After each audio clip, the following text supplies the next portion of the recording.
코로나19 여파로 초중 고등학교가 사상 초유의 온라인 개학을 하게 됐습니다. 다음 달 9일 고3과 중3 학생을 시작으로 순차적으로 개학합니다. 올해 수능 시험은 2주 연기돼서 12월 3일에 치러집니다. 코로나19 집단 감염이 이어지는 가운데 환자와 의료진 7명이 추가 확진 판정을 받은 의정부 성모병원이 내일부터 폐쇄됩니다. 이 병원에 들렀다가 서울 아산병원에 입원해 있는 9살 어린이 감염 사실도 확인됐습니다. 텔레그램 박사방 사건의 피의자 조주빈이 범죄 수익을 가상화폐로 받으면서 핀란드에 있는 장외 거래소까지 이용해 자금을 세탁한 정황이 포착됐습니다. 단독 취재했습니다. 4.15 총선이 15일 앞으로 다가왔습니다. SBS가 실시한 총선 여론조사. 오늘은 대구 경북과 부산 경남 지역의 민심을 전해드립니다.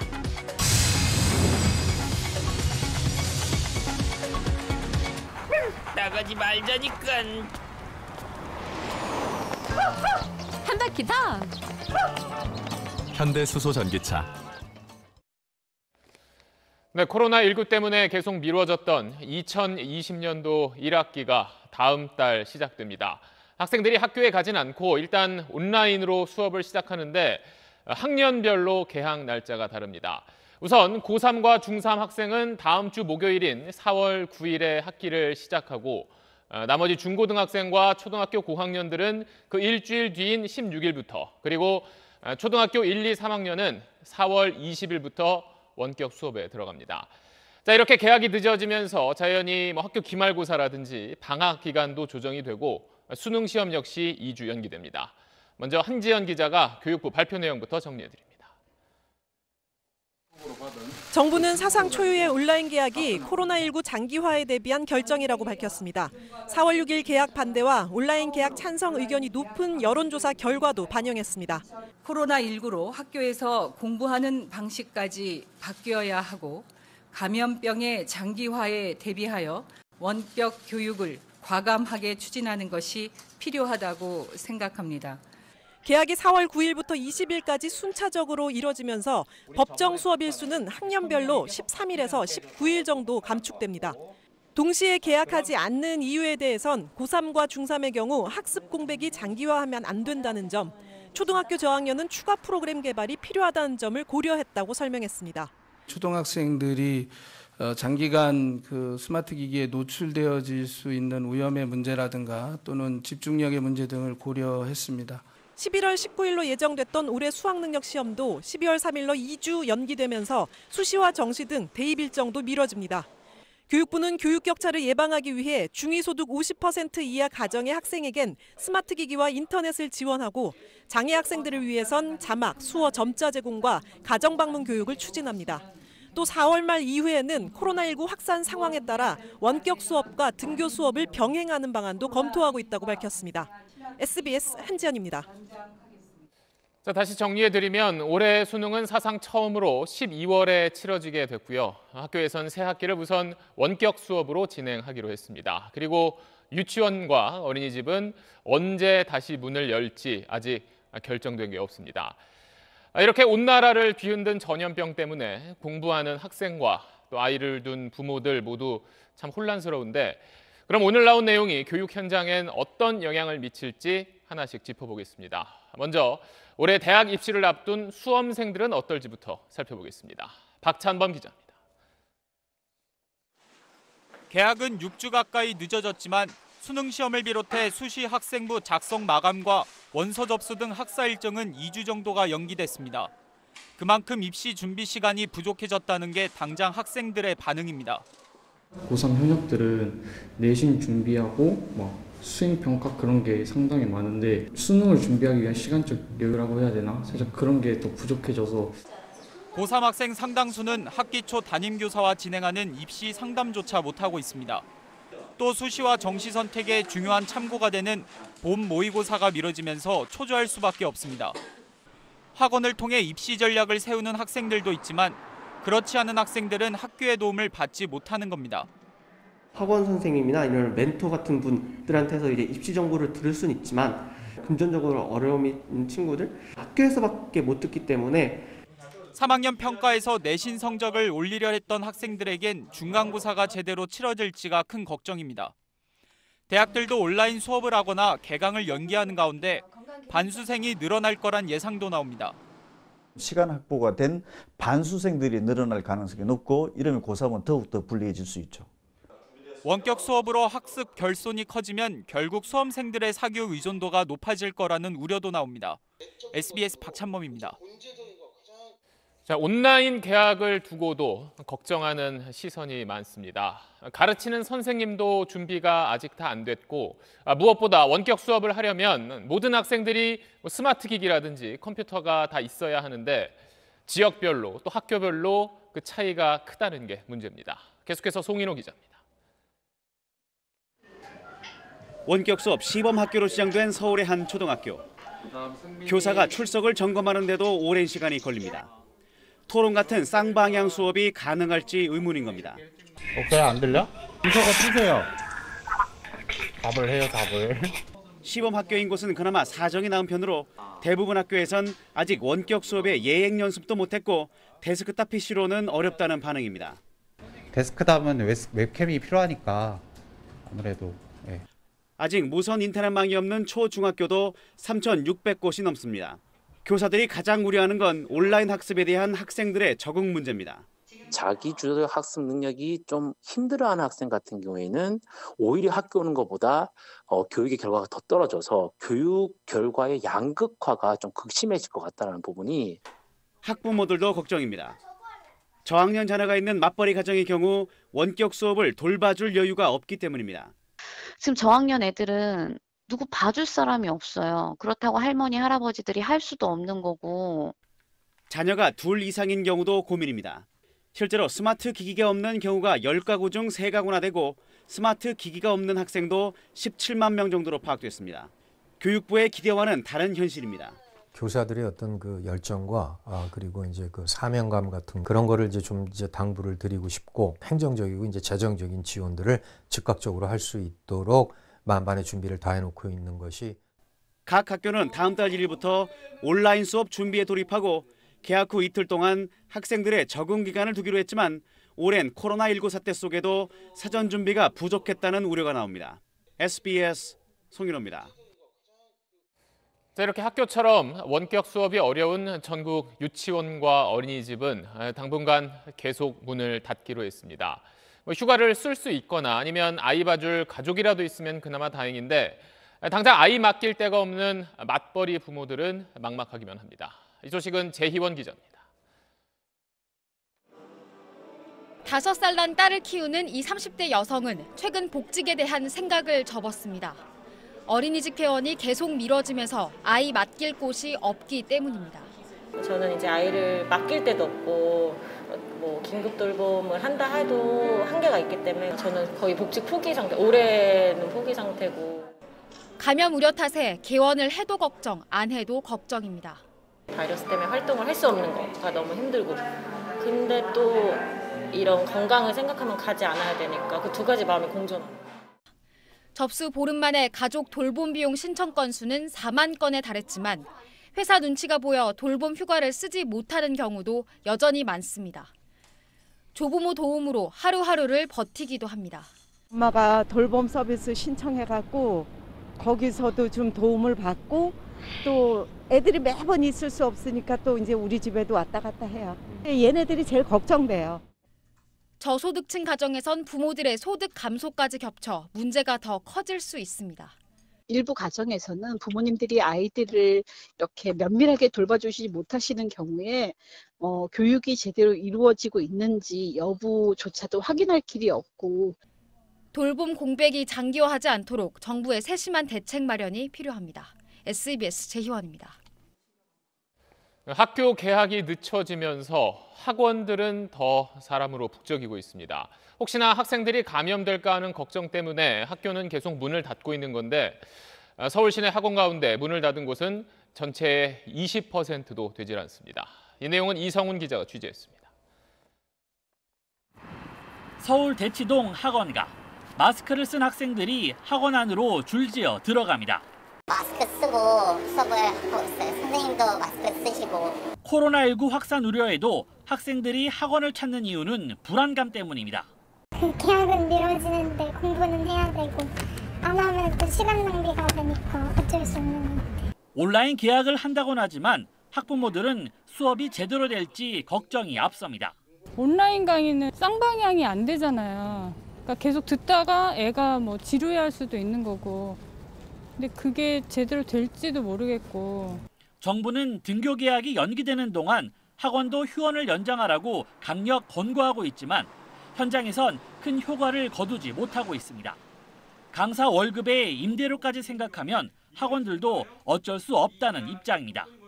이렇다 보니 서울 시내 학원 2만 5천여 개 가운데 휴원한 곳은 16.9%에 불과합니다. 규모가 큰 학원 같은 경우는 억 단위의 지금 손실이 나고 있어요. 정말 망연자실합니다.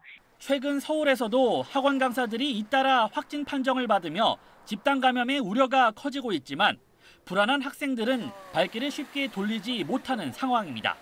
SBS 이성훈입니다. 네, 그럼 교육부 출입 기자인 한지연 기자와 이 내용 좀 더 살펴보겠습니다.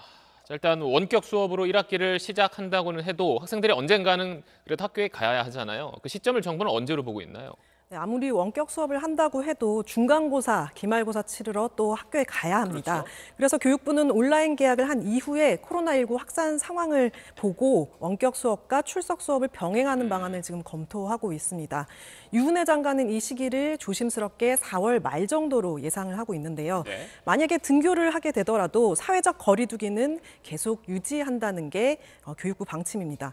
모든 학생들이 한꺼번에 이렇게 등교를 하는 게 아니라 학년별로 혹은 학급별로 이렇게 3분의 1 정도씩 나눠서 등교하는 방식이 검토될 예정입니다. 네, 어떤 감염 추이를 보고 그 시기를 결정하겠다는 건데 그렇다면 학생들 평가는 제대로 이루어질 수 있을까요? 네, 그 민감한 문제입니다. 네. 교사와 학생이 지금 대면할 수 없으니 학생부 내용 부실해질 수밖에 없습니다. 학생부 종합전형에서 중요하게 보는 사항들이 교과학습 발달 사항, 세부 능력 및 특기 사항 이런 부분인데 이 부분을 교사가 직접 관찰해서 적어야 하는 그런 네. 부분이거든요. 근데 이게 사실상 가능하겠냐 이런 거죠. 네. 또 내신도 문제입니다. 일단 교육부는 지필고사 보겠다는 입장이지만 상황에 따라서 또 수행평가로 이게 대체될 수 있는데 공정성 시비가 또 일 수 있습니다. 온라인 강의가 이렇게 수행평가로 제대로 이뤄질지도 의문이고요. 네. 또 뭐 이런 문제들은 사실 뭐 우리만의 고민이 아니라 다른 나라도 비슷할 거잖아요. 외국에선 어떻게 하고 있나요?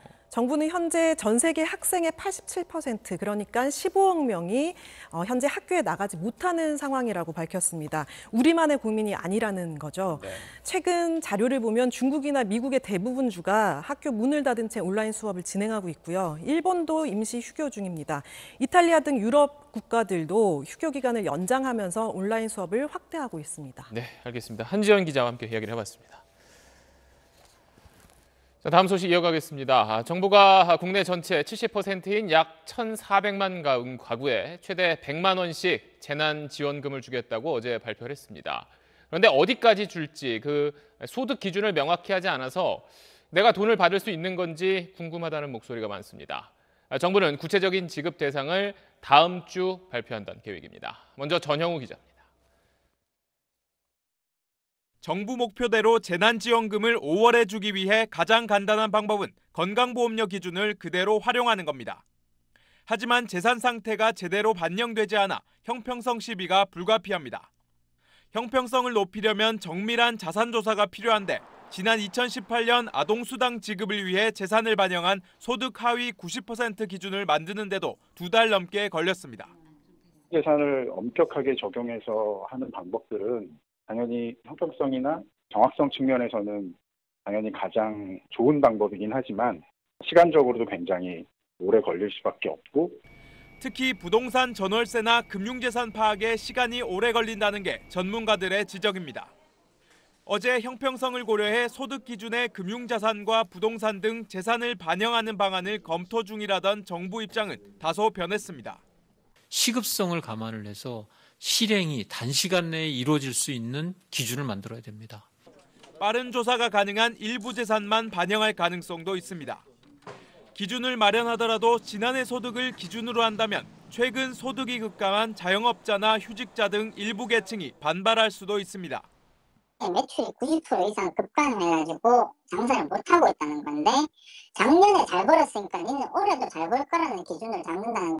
정부는 최근 소득이 급감한 경우 이의 신청을 하면 구제해주는 방안을 포함해 구체적인 지급 대상을 다음 주 확정할 계획입니다. SBS 전영우입니다.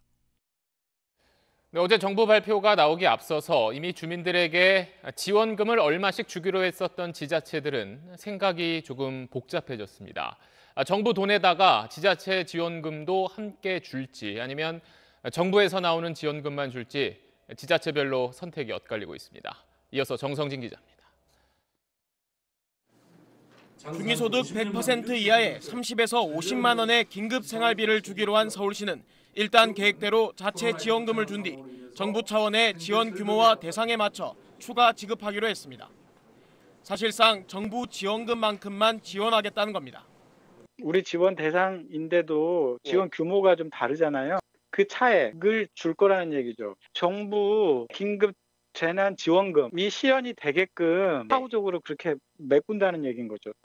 충청북도와 세종시도 자체 지원안을 철회하고 정부가 밝힌 지원 규모를 충당하는데 자체 예산을 투입하기로 했습니다. 반면 모든 도민을 대상으로 재난기본소득 10만 원씩 주기로 한 경기도는 중앙정부와 광역단체, 기초단체 3중 지원을 유지하기로 했습니다.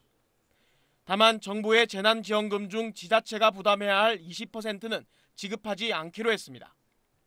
4인 가족 기준 중앙정부가 부담하는 80만 원만 지급하고 나머지 지자체 지원 부분에 대해선 경기도와 각 시군구의 정책에 따라 지원하겠다는 겁니다.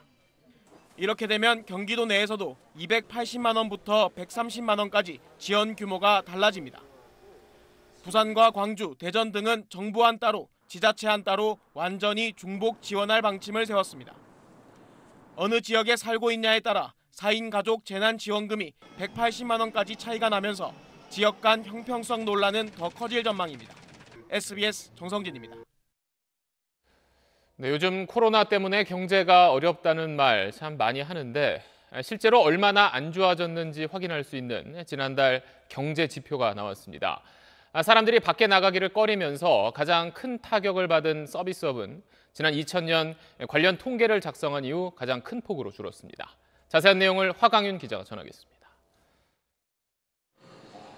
감염병 유행은 사회적 거리 두기 등을 통해 소비 패턴을 크게 바꿔놨습니다. 정부 청사 근처 상가는 손님 발길이 뚝 끊겼습니다. 고객들이 오는 숫자 자체가 워낙에 확 줄다 보니까 왜 그때는 오셨던 분들이 안 오시지? 문의 전화마저 끊긴 여행사는 아예 문을 닫아 걸었습니다. 나라야 문의도 없고 전기세도 안 나오는 상황이다 보니까 아예 문 닫고 있어요. 아예 적용하라고 보시면 돼요. 코로나19의 경제 타격은 숙박업이나 음식업, 운송업 등 사람들이 밖으로 나와야 매출이 나는 서비스업 분야에서 가장 컸습니다. 지난달 서비스업 생산은 전달보다 3.5% 줄며 통계 작성 이래 가장 큰 폭으로 하락했습니다. 소비 동향을 보여주는 소매 판매액은 9년 만에, 관공업 생산은 11년 만에 최대 폭으로 감소하는 등 생산과 소비, 투자 지표가 동시에 얼어붙었습니다. 기재부 관계자는 이번 위기의 특징은 서비스업의 타격이 크다는 것이라며 제조업과 달리 만회가 안 되기 때문에 걱정된다고 말했습니다. 2월 중순 이후 확진자가 급증하며 생산과 소비를 더 위축시켰기 때문에 1분기엔 마이너스 성장할 가능성이 높다는 지적이 나오고 있습니다. SBS 화강윤입니다. 이렇게 경기가 가라앉으면 기름을 찾는 수요는 자연히 줄어드는데 오히려 산유국들이 생산을 늘리면서 기름값은 계속 떨어지고 있습니다. 휘발유 값을 1,200원 아래로 내린 주유소까지 나왔습니다. 이게 당장은 좋을진 몰라도 멀리 봤을 때는 우리 경제에 별 도움이 되질 않습니다. 김혜민 기자입니다. 서울 강서구의 한 주유소에 차량들이 끊임없이 들어옵니다. 이 주유소의 보통 휘발유 가격은 1,284원. 업무상 혹은 코로나 때문에 차량을 이용하려는 운전자들이 조금이라도 싼 곳으로 몰리는 겁니다. 대중교통 이용하기가 좀 이렇게 많이 망설임되고 꺼림칙한 면이 없지 않아 있어요. 그래서 보니까 가능한 자가용을 이용하려고 많이 하죠. 기름 이렇게 저렴하면 조금 도움이 되세요? 네, 많이 도움되고 있어요, 지금은. 국내 주유소 휘발유 값은 지난해 4월 유류세이나 조치 이후 1년 만에 리터당 1,400원 아래로 떨어졌고 충북에선 1,195원짜리 주유소까지 등장했습니다. 전국 주유소 평균 휘발유 가격은 현재 9주 연속 하락하고 있습니다. 특히 지난 20일 동안은 100원 이상 큰 폭으로 떨어졌습니다. 뉴욕 상업거래소에서 5월 인도분 서부 텍사스산 원유가 18년 만에 최저치인 배럴당 $20를 턱걸이하는 등 국제유가는 폭락세를 이어가고 있습니다. 그런데도 저 유가가 국내 경제엔 별 이득이 안 된다는 게 전문가들의 분석입니다. 항공이나 물류 같은 운송업에서는 각국들이 이동 금지 조치나 아니면 고립 조치 이런 것으로 인해서 수요 자체가 많이 위축되어 있는 상황입니다. 그러니까 하락의 효과를 기대하기는 어렵다고 보입니다. 원유 시장 주도권을 놓고 치킨 게임을 벌이고 있는 사우디아라비아와 러시아가 추가 증산을 예고하면서 기름값은 더 떨어질 것으로 보입니다. SBS 김혜민입니다. 네, 어제 코로나19 국내 확진자는 125명 늘었습니다. 곳곳에 집단 감염으로 여전히 불안한 상황이 이어지고 있는데 특히 대구 같은 건물에 있는 두 병원에서 지금까지 모두 228명의 확진자가 발생한 걸로 확인됐습니다. 외부에서 들어온 감염원이 엘리베이터와 흡연 장소를 통해 병원 두 곳에 퍼진 걸로 추정되고 있습니다. TBC 박정 기자입니다. 같은 건물에 있는 제2미주병원과 대실요양병원에서 모두 228명의 확진자가 나왔습니다. 단일 건물 최대 규모입니다. 방역당국은 일단 두 병원을 하나의 감염으로 보고 외부에서 들어온 감염원으로부터 바이러스 전파가 이루어졌을 것으로 추정하고 있습니다. 코로나19 확진자인 외부인 A씨가 확진 판정을 받기 이전에 대실요양병원 7층을 수차례 드나든 사실이 확인됐습니다. 특히 건물에서 최초 확진자가 나온 지난 18일 이전까지 두 시설의 환자와 종사자들이 같은 엘리베이터를 사용했다는 점, 그리고 제 뒤로 보이는 이 1층 외부 흡연 공간을 함께 썼다는 점도 바이러스 확산에 영향을 준 것으로 보고 있습니다. 늘 걱정했지만 정신병원 입원해 왔다 갔다 하니까 맨날 앞에 모이면 밤에 보고 오늘 걱정해. 이 가운데 대실요양병원의 4층 병동 종사자인 첫 확진자는 지난 2일부터 증상이 나타났는데도 무려 보름 이상 근무해 화를 키운 것으로 드러났습니다. 아직도 병원 내에는 100명이 넘는 입원 환자들이 남아있는 상황. 단 2명을 제외하고 100명이 넘는 입원 환자가 모두 확진 판정을 받았던 청도 대남병원의 상황이 재현되는 게 아니냐는 우려까지 제기되고 있습니다. TBC 박정입니다. 경기도의 의정부 성모병원에서도 환자가 7명 추가로 나왔습니다. 사흘 사이에 9명의 확진자가 확인된 건데 보건당국과 병원 측은 입원 환자와 의료진 모두에 대해 검사를 실시하고 내일부터 병원을 폐쇄하기로 했습니다. 김상민 기자입니다. 의정부 성모병원 의료진이 선별진료소에서 검사를 받고 있습니다. 이 병원에선 그제와 어제 환자 2명이 발생한 데 이어 오늘 7명이 추가로 확진 판정을 받았습니다. 간호사 1명과 환자 2명, 간병인 4명입니다. 추가 확진된 7명은 모두 어제 확진 판정을 받은 82살 입원 환자와 8층 병동에 함께 머물렀던 걸로 파악됐습니다. 병원 내 집단 감염 우려가 커지면서 보건당국과 병원 측은 내일 오전 8시부터 모든 외래 진료를 전면 중단하기로 했습니다. 또 응급실과 8층 병동 의료진, 환자, 간병인 등 500여 명과 다른 병동 의료진과 직원까지 모두 2천여 명을 전수조사하기로 했습니다.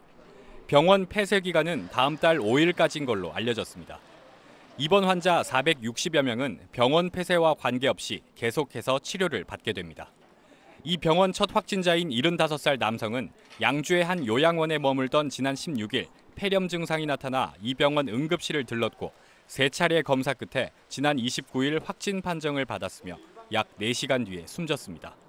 보건당국은 이 환자와 이 병원 두 번째 확진자인 82살 여성의 동선이 8층 병동에서 겹친 사실을 확인하고 역학조사를 벌이고 있습니다. SBS 김상민입니다. 국내 최대 규모의 상급 종합병원인 서울 아산병원에서 9살 어린이 환자가 코로나19 확진 판정을 받았습니다. 지난주에 입원한 환자인데 앞서 의정부 성모병원에 들렀던 것으로 확인됐습니다. 김형래 기자입니다. 서울 아산병원은 소아병동에 입원해 있던 9살 여자 어린이가 코로나19 양성 판정을 받았다고 밝혔습니다. 병원 측은 오후 4시쯤 확진 사실을 확인하고 바로 송파구 보건소에 신고했습니다. 확진된 어린이 환자는 지난 26일 아산병원 응급실을 찾았고 다음 날인 27일 입원해 신경외과 시술을 받았습니다. 두통 증상을 호소해서 그때까지는 이제 음성이 나온 상황이었고, 이 아이는 지금 그 고동맥경리병실로 이동하여 있는 상태라서. 이 어린이는 아산병원 응급실을 찾기 하루 전인 지난 25일 집단 감염이 발생한 의정부 성모병원에 방문한 사실이 확인됐습니다. 현재 역학조사관이 조사를 진행 중인데 환자와 보호자가 병동 내에서 마스크를 썼는지, 또 동선과 접촉자 수는 어느 정도인지 등을 확인할 방침입니다. 서울 아산병원은 환자가 머물던 병실에 주변 입원 환자들도 음압병실로 함께 옮기고 병동 이동 제한 조치를 내렸습니다. 또 소아응급실 등도 폐쇄했습니다. 서울 아산병원은 2,700병상을 갖추고 있는데 추가 폐쇄 여부에 따라 병원 주변 지역의 중증 환자 의료 공백 가능성이 우려되는 상황입니다. SBS 김영래입니다. 네, 이번에는 SBS 총선 여론조사 결과 전해드리겠습니다. 오늘은 영남권 지역구 두 곳을 살펴보겠습니다. 우선 홍준표 전 한국당 대표가 통합당을 탈당한 뒤에 무소속으로 출마한 대구 수성을에서 통합당 이인선 후보와 홍준표 전 대표 지지율이 오차 범위 안에서 접전을 벌이는 걸로 나타났습니다. 먼저 정유식 기자입니다. 대구 수성을은 민주, 통합 탈당 무소속의 3자 구도입니다. 대구 경북의 사회 경제적 피해에 대해 적극적인 구제를 건의하기 위해 자유대한민국의 시장 경제 질서를 무너뜨린 문재인 정권을 심판하겠습니다. 대구를 기반으로 정권을 한번 가져오겠다. 막 그런 뜻으로 온 겁니다. 수성을 유권자들에게 내일이 선거일이라면 누구를 찍겠느냐고 물었습니다. 통합 이인선 34.6, 무소속 홍준표 29.1, 민주 이상식 후보 23.6%로 나타났습니다. 이인선 후보와 홍준표 후보가 또 홍준표 후보와 이상식 후보가 각각 오차 범위 안에 있습니다. 다만 이인선 후보는 이상식 후보의 오차 범위 밖인 11%포인트 우세를 보였습니다. 민주 이상식 후보는 30대와 40대에서, 통합 이인선 후보는 50대와 60대 이상에서 지지율이 높게 나타났습니다. 무소속 홍준표 후보 지지층은 세대별로 비교적 고르게 나타났습니다. 당선 가능성을 묻는 질문엔 통합 이인선 32.8, 무소속 홍준표 32.2%로 오차 범위 안에 비슷하게 나타났고, 민주 이상식 후보는 12.1%였습니다. 통합당을 탈당한 뒤 무소속으로 출마한 홍준표 후보와 관련해 무소속 후보가 당선된다면 원래 소속 정당으로 복당할 것으로 보는지 물었습니다. 72.7%가 그렇다고 답해 통합당 지지층의 표심이 당 후보와 무소속 후보로 분산되는 경향을 보이는 걸로 분석됐습니다. SBS 정윤식입니다. 이번 총선에서 민주당과 통합당 모두 전략적 요충지로 꼽고 있는 곳이 바로 부산입니다. 그 가운데 부산 남구 을은 여야 현직 의원들이 맞붙은 곳인데 SBS 여론조사 결과 민주당 박재호 후보가 통합당의 이현주 후보에게 앞서고 있는 걸로 나타났습니다. 계속해서 권지윤 기자입니다. 부산 남구 을은 이번 총선 불출마를 선언한 통합당 김무성 의원이 15대에서 18대 총선까지 내리 사선을 했던 곳입니다. 그만큼 보수 텃밭이었습니다. 그걸 깬 게 원조 친노 민주당 박재호 의원. 고 노무현 전 대통령의 지역주의 타파 정신을 잇겠다며 남구 을에만 4번 도전했고 20대 총선 때 처음 당선됐습니다. 이번엔 재선 도전입니다. 보통 사람들하고 소통을 하면서 잘못된 행정이나 잘못된 법이나 이런 거 우선 고치는 것이 시작이 될 수 있는 정치. 부산 남을 탈환을 외치며 통합당은 경기 광명을이 지역구인 이현주 의원을 자객으로 보냈습니다. 이 의원은 민주통합당 소속으로 19대 국회에 처음 입성해 국민의당, 무소속 전진당을 거쳐 통합당에 자리 잡은 재선 의원입니다. 우리 남구가 사실은 부산의 중심이라고 생각을 합니다. 그래서 남구를 중심으로 해서 부산의 정치를 좀 혁신하는 그런 역할. 이 지역구 유권자들에게 누굴 찍겠느냐고 물었더니 민주 박재호 51.2, 통합 이현주 37.2%로 나타났습니다. 박재호 후보가 이현주 후보의 14%포인트 앞섭니다. 지지 후보가 없거나 모르겠다는 응답은 10.1%였습니다. 당선 가능성에선 격차가 더 벌어졌습니다. 박재호 49.6, 이현주 30.1%로 19.5%포인트 차이가 났습니다. 이번 조사는 SBS가 여론조사기관 입소스에 의뢰 지난 28일부터 30일까지 각 지역구의 18세 이상 남녀 유권자 500명씩을 대상으로 실시했고, 조사 방식은 유무선 전화면접조사, 응답률은 대구 수성을 20.3%, 부산 남을 15.5%, 표본 오차는 95% 신뢰 수준에 플러스 마이너스 4.4%포인트입니다. SBS 권준입니다. 통합당의 공식 유튜브 방송 진행자가 문재인 대통령이 임기가 끝나면 교도소로 가면 된다는 취지로 이야기를 해서 막말 논란이 일고 있습니다. 또 더불어시민당에서는 10대 정당 정책을 제출했다가 그걸 급히 철회하는 일이 있었습니다. 정치권 소식은 박하정 기자가 정리했습니다. 통합당 공식 유튜브 채널인 옳은소리 방송에서 진행자가 오늘 이런 말을 했습니다. 하고 싶은 대로 다 하라고 하고 임기 끝나면 오랫동안 무상급식 먹이면 된다 이런 얘기를 하거든요. 그러면서 어느 교도소든 친환경 무상급식이 공급되고 있으니까라고 덧붙였는데, 문재인 대통령이 퇴임 후에 교도소에 갈 거라는 비아냥인 셈입니다. 무상급식을 몇십 년 드시고 싶으신 건지 이 문재인 대통령 지금이라도 차라리 잘못했다 그러고. 논란이 커지자 해당 영상은 삭제됐습니다. 통합당 인천 연수갑 정승현 후보는 인천을 촌구석이라고 표현했다가 사과하는 일도 있었습니다. 민주당의 위성정당 더불어시민당은 선관위에 제출했던 10대 정책을 오늘 급히 철회했습니다. 북한을 이웃국가로 인정하고 모든 국민에게 매달 60만 원의 기본소득을 지급한다는 내용 등이 포함돼 있었는데, 이는 민주당 정책과는 상충합니다. 더시민은 연합정당 틀을 만들 때 취합했던 소수정당의 정책을 실수로 선관위에 낸 거라고 해명했습니다. 또 다른 친여 비례정당 열린민주당은 윤석열 검찰총장을 겨냥한 듯 검찰총장이란 명칭을 검찰청장으로 바꾸고 권한도 축소하겠다고 공약했습니다.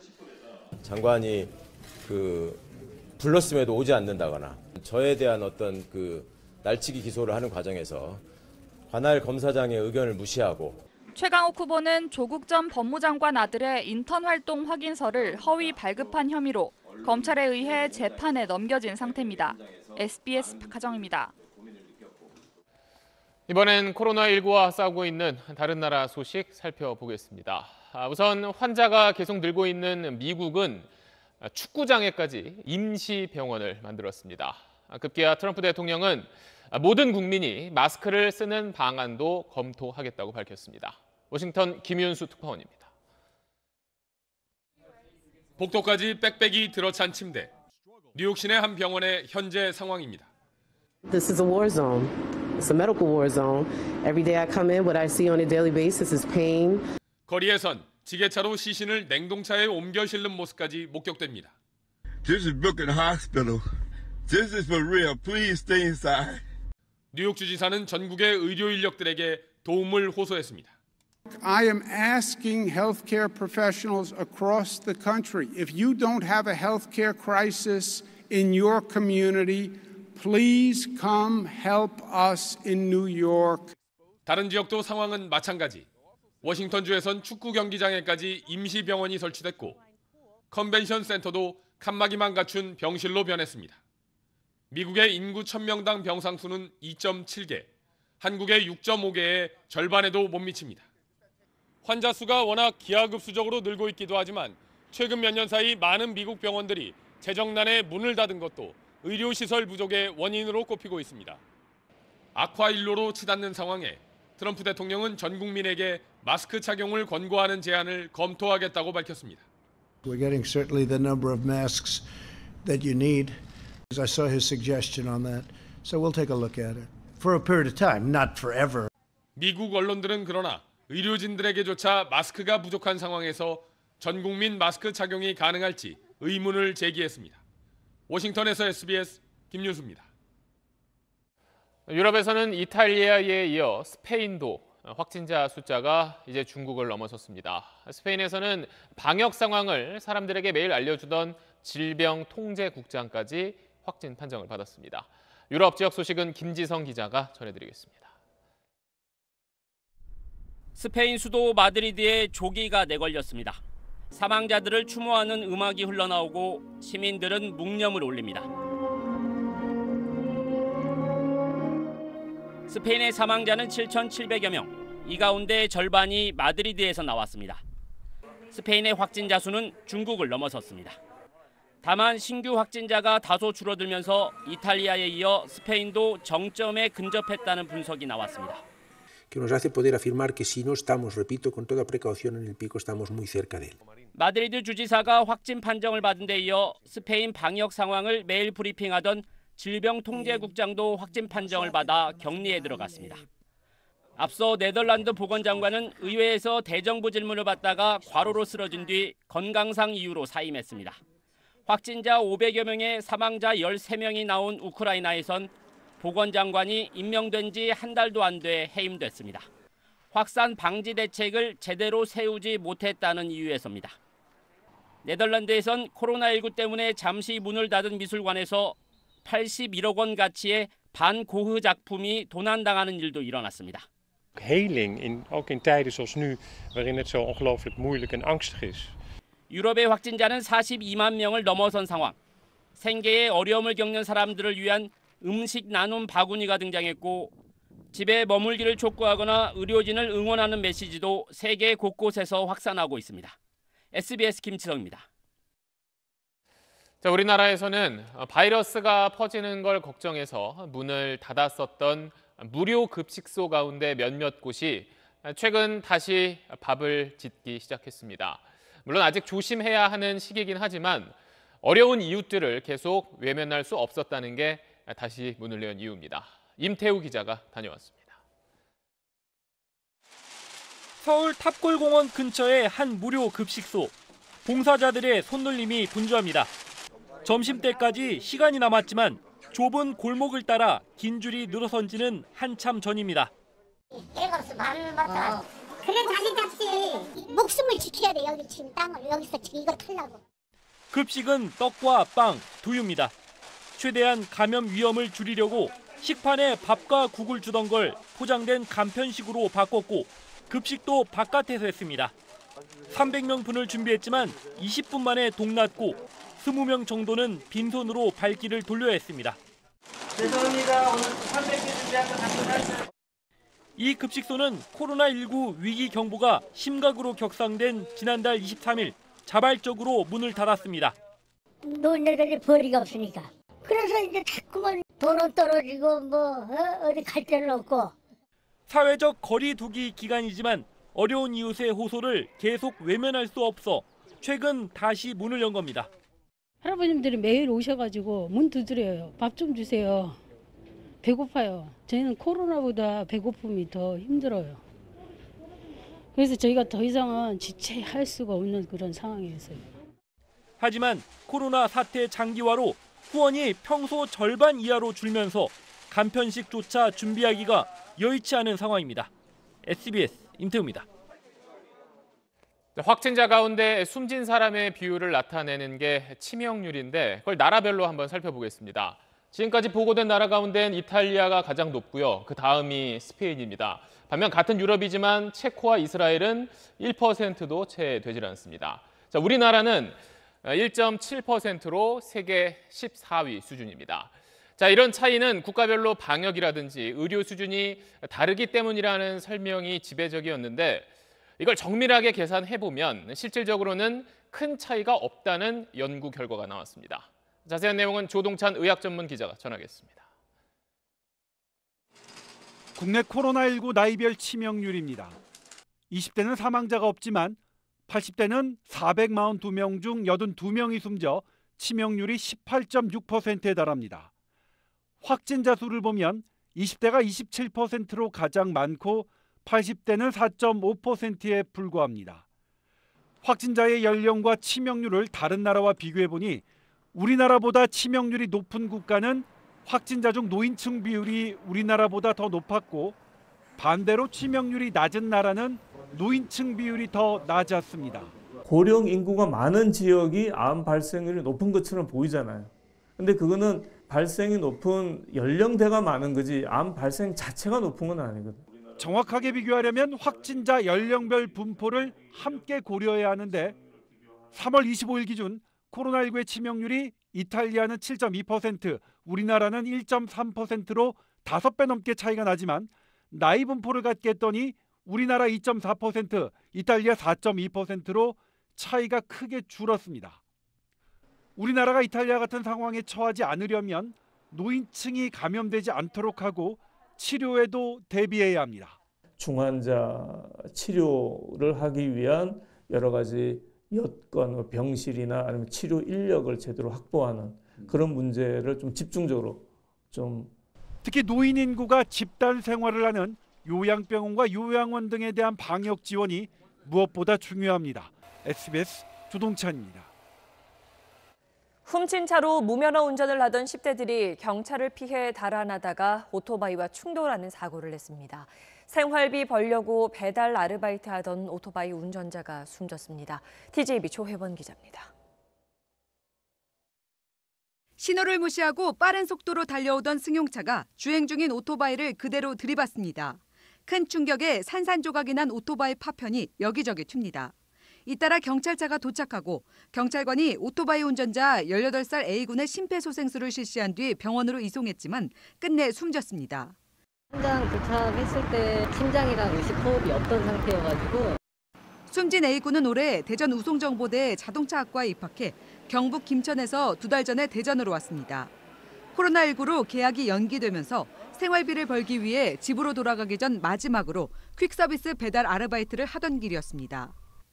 코로나 때문에 입학도 못하고 과제만 진짜 맨날 집 와가지고 열심히 하다가 얘가 생활비랑 집 월세도 내야 돼서 일을 했는데 사고를 낸 차량 운전자는 2006년생 B군으로 차에는 또래 7명이 함께 타고 있었습니다. 전날 서울에서 승용차를 훔쳐 대전까지 160km 이상 무면허 운전한 뒤 사고를 내고 200m 떨어진 곳에 차량을 버리고 그대로 달아난 겁니다. 이들 가운데 6명은 현장에서 붙잡았고 나머지 2명은 같은 날 오후 서울에서 검거했습니다. 10대 소년들의 고삐 풀린 질주가 꿈 많던 청년의 목숨을 앗아갔습니다. TJB 조혜원입니다.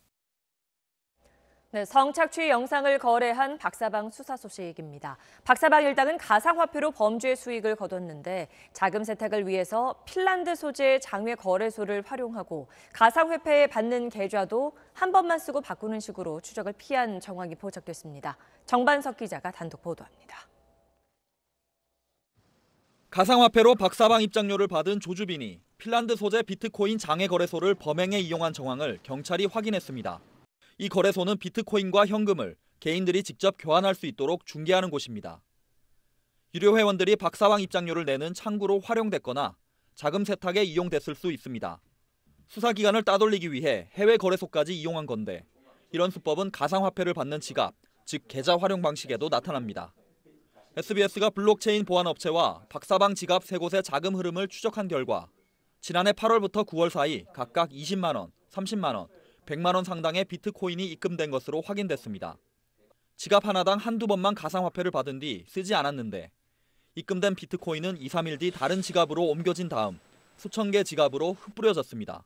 가상화폐 자금 세탁이 일반적인 방식으로 보이고요. 가상화폐는 자금 세탁 방지법에 대한 규제가 강제성을 가지고 있지 않아서 규제 공백에 따른 모습으로 보입니다. 이렇게 국내외를 넘나드는 조 씨의 사이버 범죄 행각이 드러나면서 미국 등 약 60개국이 가입한 사이버 범죄 방지 협약에 동참해야 한다는 목소리도 커지고 있습니다. 박사방 이용자들에 대한 수사도 속도를 내면서 유료 회원 3명이 오늘 경찰에 자수했습니다. SBS 정만석입니다. 박사방에서 이뤄진 피해자 협박에는 사회복무요원들이 빼낸 개인정보가 쓰였습니다. 지난해엔 한 상근 예비역이 개인정보를 빼내 남의 집 침실까지 침입한 일도 있었는데 개인정보 관리에 근본적인 대책 마련이 시급합니다. 안희재 기자입니다. 지난해 3월 경기도 수원 양모 씨 집. 한밤중에 낯선 남성이 현관 비밀번호를 풀고 침실까지 침입했습니다. 자연스럽게 비밀번호 한 번에 누르고 띡 문 열리고 핸드폰 후레쉬를 딱 침대 쪽으로 비치고 딱 들어왔어요. 누구야? 하고 소리를 쳤죠. 누굴래 갖고 다다다다다 나가는데 며칠 뒤 경찰에 붙잡힌 남성은 예비군동대 상근 예비역 민모 씨.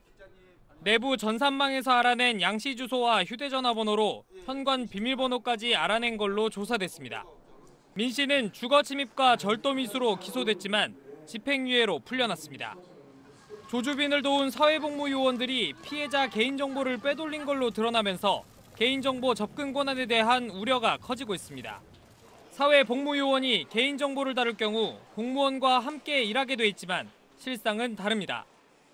주민등록번호랑 주소랑 개인정보 재산까지 다 들어있거든요. 공무원 아이디랑 고인증서까지 다 가르쳐줘가지고 귀찮아가지고 사실 저희한테 시키는 건데. 이렇다 보니 사회복무요원의 개인정보 접근 자체를 막아야 한다는 국민청원까지 제기됐습니다. 정부가 박사방 사건을 계기로 개인정보 관리 실태를 점검하겠다고 밝힌 가운데 개인정보 유출 시 공무원들의 책임을 적극적으로 묻는 등 근본적인 대책이 필요하다는 지적입니다. SBS 안희재입니다.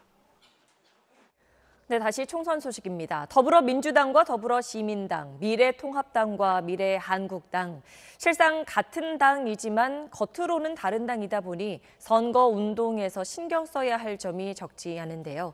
꼼수 위성정당이 이번엔 꼼수 선거운동을 양산할 거란 우려가 나옵니다. 김민정 기자입니다. 더불어민주당의 위성정당, 더불어시민당은 선거대책위 출범식을 민주당사에서 열었습니다. 민주당 전략기획위원장 같은 민주당 핵심 인사들도 대거 참석했습니다. 법적으로는 다른 당인데 남의 당사에서 정당 행사를 해도 될까? 관건은 공동선대위 여부입니다. 두 개 정당이 공동선대위를 꾸리면 선거법 위반이라는 게 선관위의 판단이기 때문입니다. 그래서 양당은 공동으로 선대위를 꾸린 건 아니라고 애써 선을 긋습니다. 같은 색 점퍼를 차려입은 미래통합당과 위성정당 미래한국당, 선대위 출범식은 따로 열었습니다. 위법을 피하려는 겁니다. 하지만 내일 정책연대 협약식을 여는 등 모정당의 조직과 정책에 위성정당이 업혀가려는 상황입니다. 지역구는 더불어민주당, 비례대표는 더불어시민당. 아주 단순 구호입니다.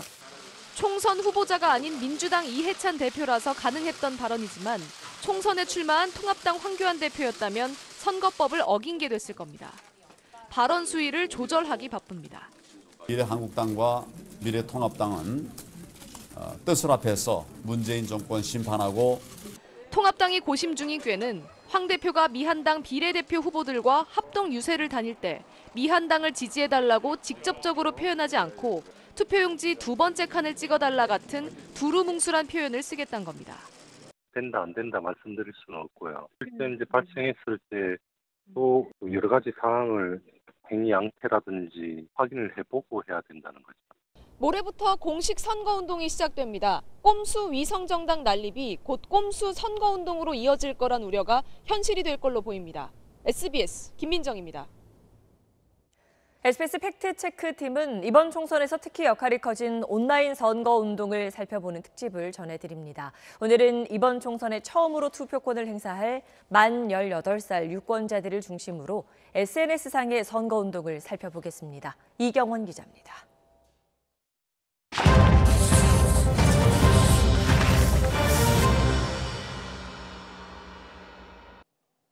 코로나19로 등교 개학이 연기되면서 투표권을 처음으로 행사하게 될 고3 학생 등 만 18세 유권자들에게 온라인 선거운동의 중요성은 더 커졌습니다.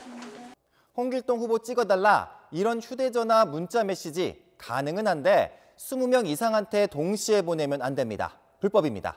선거법 59조는 자동 동보 통신 방법, 즉 문자 메시지를 20명 이상 동시에 보내는 선거운동을 금지하고 있습니다.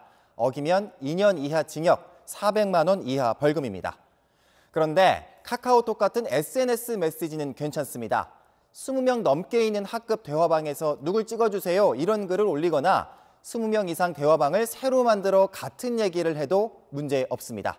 SNS 대화방은 통신이 아닌 전자우편으로 봐 선거법 59조가 적용되지 않는다는 게 선관위 설명입니다. 온라인이 아니더라도 우리 동아리는 홍길동을 지지한다 이런 성명서를 낸다 불법입니다. 선거법은 동호회 선거운동을 금지하고 있는데 고교 동아리도 동호회로 해석되기 때문입니다. 홍길동 찍어줘 그럼 떡볶이 사줄게 이런 말은 선거법이 엄격히 금지하는 금품 제공 약속 행위입니다.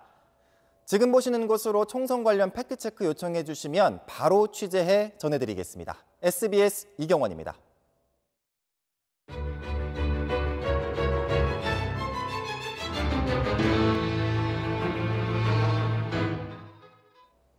네, 기자들이 전하는 생생한 총선 리포트. 오늘은 경기 북부 지역 살펴보겠습니다. 백운 기자가 다녀왔습니다. 한강과 북한강을 기준으로 북쪽인 경기 북부엔 15개 지역구가 있습니다. 4년 전 총선 땐 민주당이 10석, 옛 새누리당이 4석, 정의당이 1석을 가져갔습니다. 먼저 고양정으로 가보겠습니다. 현역 의원인 김현미 국토교통부 장관이 불출마를 선언한 곳인데 지역 화두는 단연 부동산입니다. 처음에 올 때보다 집값이 많이 그거 됐어요. 떨어졌어요? 떨어졌어요. 교통 인프라가 전체적으로 부족하지 않는가 싶어요. 카카오뱅크 대표를 지낸 민주당 이용우 후보의 공약은 일산에 기업을 유치하고 서울 지하철 3호선과 경의중앙선을 연결해서 집값 문제를 풀겠다는 겁니다. 경제가 선순환을 하면 일산의 가치가 올라갈 것이고 그러면 자연스럽게 부동산 문제는 해결된다고 봅니다. 부동산 전문가로 꼽히는 통합당 김연아 후보는 창릉 3기 신도시를 백지화하고 자유로가 맞닿은 강변북로 아래 지하 고속도로를 뚫어 교통난도 없애겠다고 공약합니다. 창릉 3기 신도시 반드시 막아내야 되고요. 일산을 더 이상 잠만 자는 배드타운이 아니라 일자리가 넘쳐나는 도시, 아이 키우기 좋은 도시. 의정부가 후보들은 공약 키워드로 만납니다. 소방관 출신 민주 오영환 후보는 안전. 가장 안전한 도시로 만드는 것을 저희 첫 번째 숙제로 생각하고 있습니다. 시의원 출신 통합 강세창 후보는 공정. 대학 입시가 공정해야 제대로 된 교육이 되기 때문에 조국 사태 방지법 마련으로.